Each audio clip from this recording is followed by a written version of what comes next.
Hello, everybody. Fairy Princess Lolly here, and I wanted to talk to you guys tonight about my thoughts on virtue. Normally, I would stay out of human politics like this, and I do intend to largely steer clear of that anyway. However, I use in my daily card readings, I use two of her decks. I use her flower deck and I use her unicorn deck. And I like these decks and I intend to keep using them. I have seen, though, that there have been so many questions going around from people on the YouTube portal here. And so I wanted to talk about some of my thoughts on this.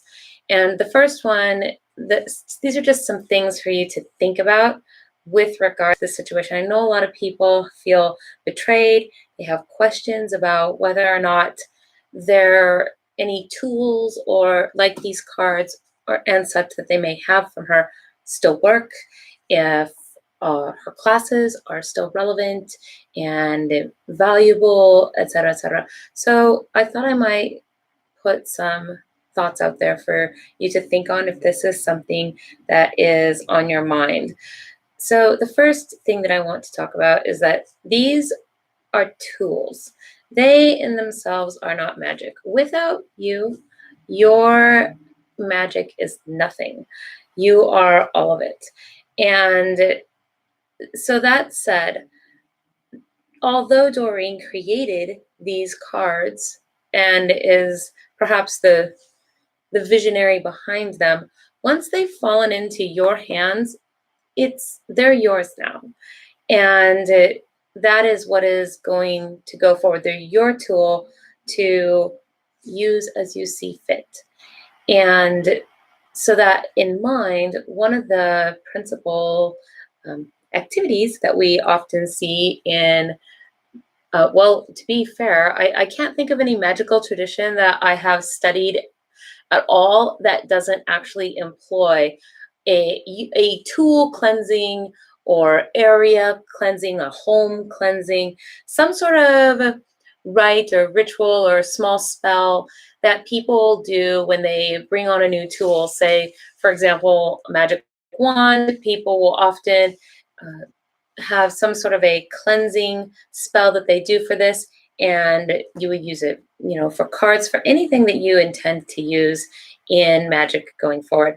And the purpose of that is specifically to take our minds and with these things and sever their old ties so that our mind can be focused and we know that we are focusing on these tools, starting anew, right? And everything that's going forward is from us. So that is one thing. If you have stuff from her, and I'm going to circle back to this here at the end, but this is one thing to keep in mind, is that there is always the option of cleansing anything that you have. A couple of other notions that I want to talk about.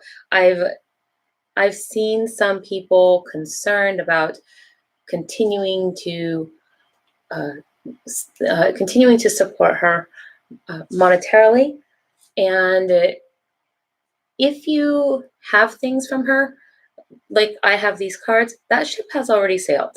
So if that's a concern for you in your own practice and work going forward, then you don't have to continue to support her brand. That's you can leave off and go find something new and different.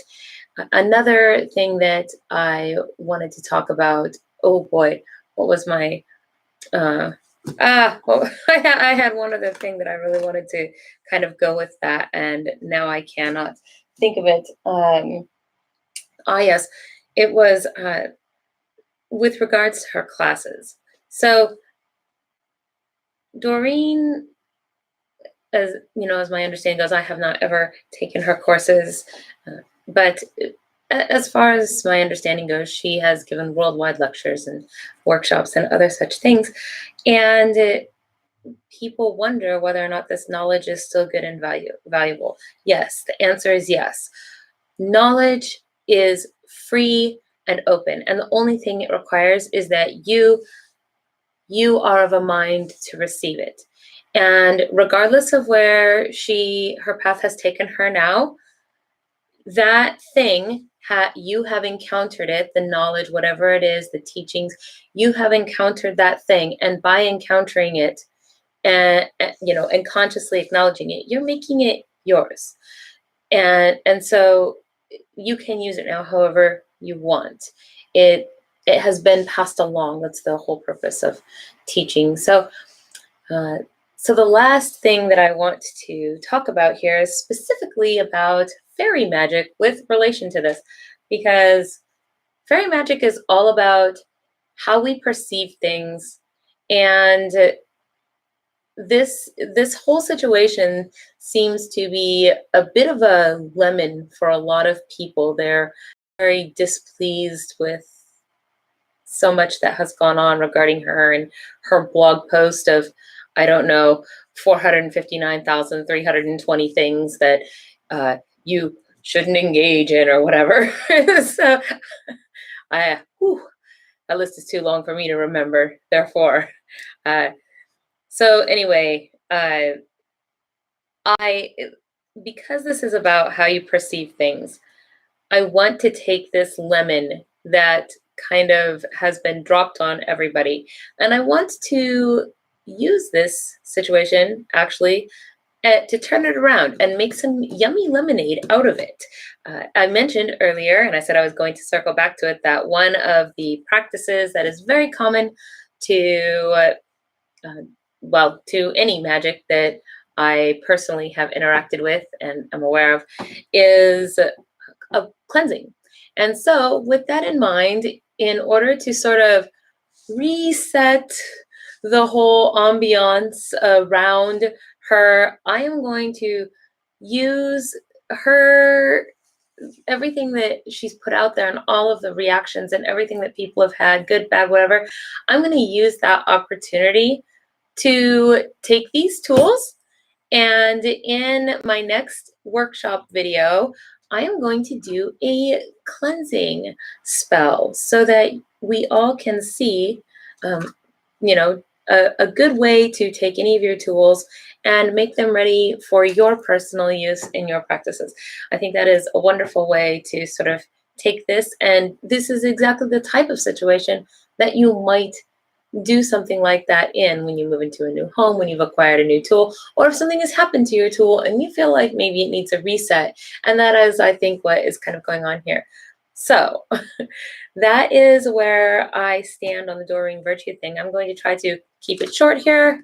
We're already at 8 minutes. So I'm going to bid you all adieu. Have a good night, everybody, and I will talk to you all soon. Bye.